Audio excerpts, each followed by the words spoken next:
Hey, it's Michael. I've got a quick tip for anybody that does presentations of any kind. I'm talking to leaders, customer service people, I'm talking to authors, I'm talking to salespeople, of course, about the quality of your presentations when you go to video. This is a very interesting time right now. We're in the pandemic and a lot of people are getting very Zoom friendly. And the quality of your video is the quality of your product or the quality of your service. And so it's really important that you practice some fundamentals. I do think it's charming to see people in their homes and, various makeshift backdrops and that sort of thing, shaky camera work. But at some point, shaky camera work folds back on you and it works against you. And so I want to show you a couple tricks that I'm using when I can. And nobody can make perfect videos all the time, especially if you're working alone. But there's no reason why you can't have better production value when you are producing content that service your brand, your products, your reputation, right? So shaky camera work is something that I've mentioned a few times now, and it's really easy to fix. Right now I'm using a very small tripod. It's on the countertop here.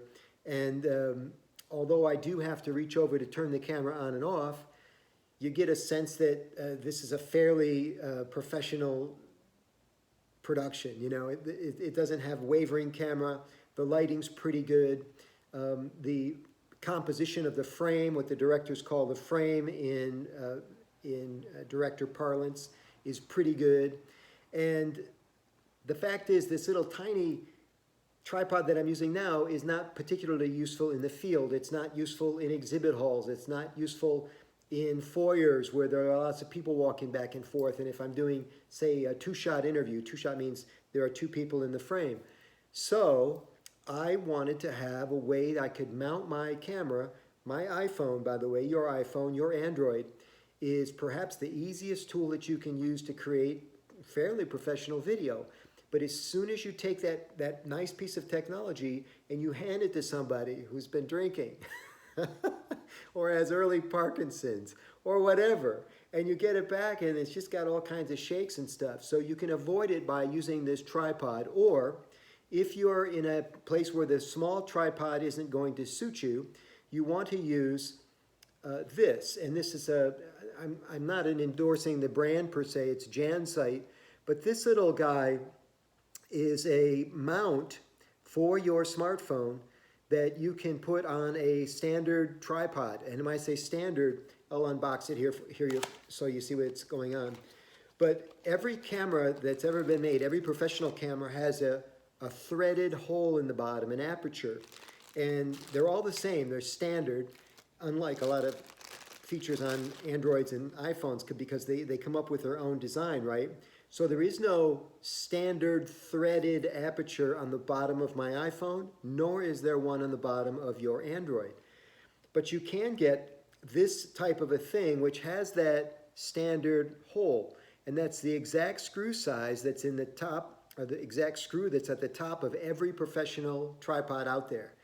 And so I've got a number of tripods. Some of them are very lightweight. Some of them are half size. Some of them are full size. But this will fit in every one of them and anchor and you can see how this opens up. So this is, a lot of times these are spring loaded. This one happens to be threaded again. And the reason for this is because iPhones and tablets now, everything's a different size. I don't think this would work with a tablet, but it certainly would work with any size cell phone. And then you just anchor it down like this, right? And then you can do the horizontal, or like I have now, this would be the horizontal, or you could do the vertical, right? And then you tighten it down here in the back, and then you screw the whole thing into the tripod like this, and it creates a very, very nice anchor. Now, one of the things to think about is that when you're moving away from the camera a bit, right, because you're maybe, again, doing that two-shot, and you can't crowd the camera with two people, two faces. You have to back the two people up, and they're maybe this far apart, and then you start to become, this far apart because you need to be visually that far apart.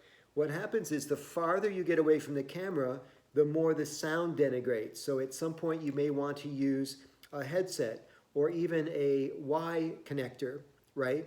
Or maybe even a lavalier that you can move, like I've got a two-headed lavalier that I can plug into the camera, and then we share that input, right?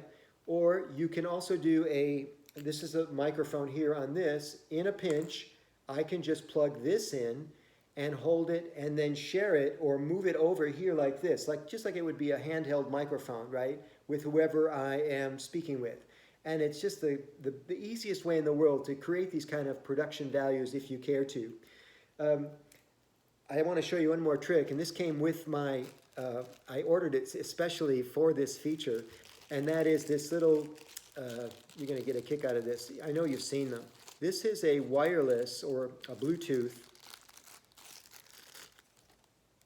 on and off switch for the phone. So at the end of this video, I'll have to turn out, because I haven't done the handshake with this yet, I'll have to turn, move over like this and turn the camera off, which means if I don't want that in my solid production values, I'll have to edit it out, which is homework. I hate homework. I hate editing.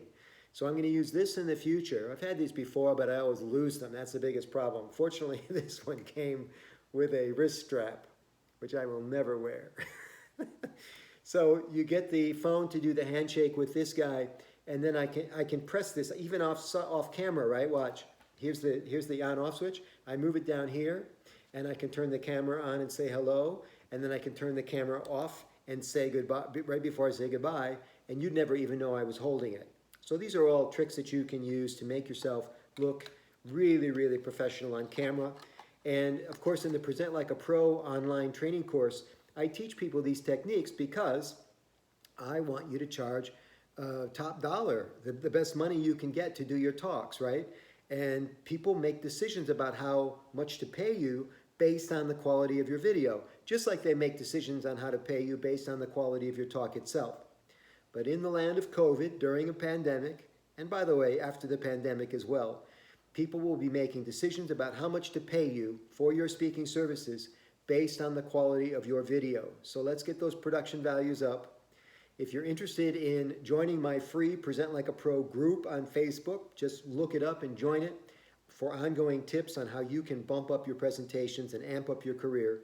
And then if you want to do a free consult with me to talk about your presentations and find out what's possible for you and your career and your quality of life for you and your family, just go to michaelangelocaruso.com/talk. That's michaelangelocaruso.com/talk. I'll put the link down below in notes, and we'll get you on a free call and get you all sussed out. Thanks again, everybody. Please like the Michael Angelo Caruso YouTube channel, and I'll see you soon. Best of luck out there.